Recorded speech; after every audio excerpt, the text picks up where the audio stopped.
In an age of prophets and pharaohs, nestled within the sprawling lands of ancient Egypt, lived a man of unimaginable wealth. His name was Qarun, and his treasury was a legend whispered across the desert sands. Picture vast halls overflowing with glistening gold, mountains of precious gems catching the light, and coffers so full they strained at their seams. This was Qarun's world, a kingdom built on opium. He would walk through his vaults, not with gratitude, but with a smug satisfaction, his chest puffed out with pride. To him, this immense fortune was not a blessing, but a testament to his own brilliance, a monument to his own genius. The prophet Musa, his own kinsman, came to him not with envy, but with divine guidance. He saw the dangerous path Qarun was treading and offered him a way back. Do not exult, Musa advised gently. Indeed, Allah does not like the exalt, but seek through that which Allah has given you, the home of the hereafter, and do not forget your share of the world. And do good as Allah has done good to you. But Qarun's heart was hardened by arrogance.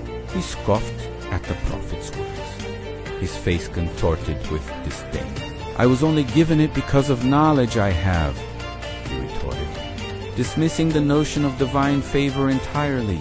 In his mind, his wealth was a product of his own cunning and tireless effort, a prize he alone had earned. Determined to flaunt his success, Qarun orchestrated a magnificent spectacle. He adorned himself in the most lavish robes, decked out his servants in finery, and paraded his treasures through the streets.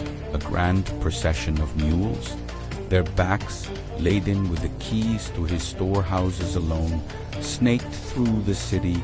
The common people watched, their eyes wide, with a mixture of awe and burning envy. Oh, would that we had what was given to Qarun, they murmured amongst themselves, dazzled by the glittering display. They saw only the worldly splendor, blind to the spiritual poverty that lay beneath it. The spectacle was a testament to Qarun's power, designed to make every heart ache with desire for what he possessed. Then, in an instant, the world shifted. Just as Qarun's pride reached its zenith, the divine decree was issued. The ground beneath his feet began to tremble violently with a deafening roar.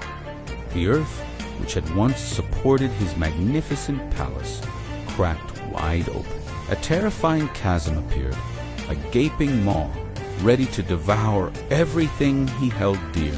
Panic erupted as Qarun, his face a mask of pure terror, realized his power was an illusion.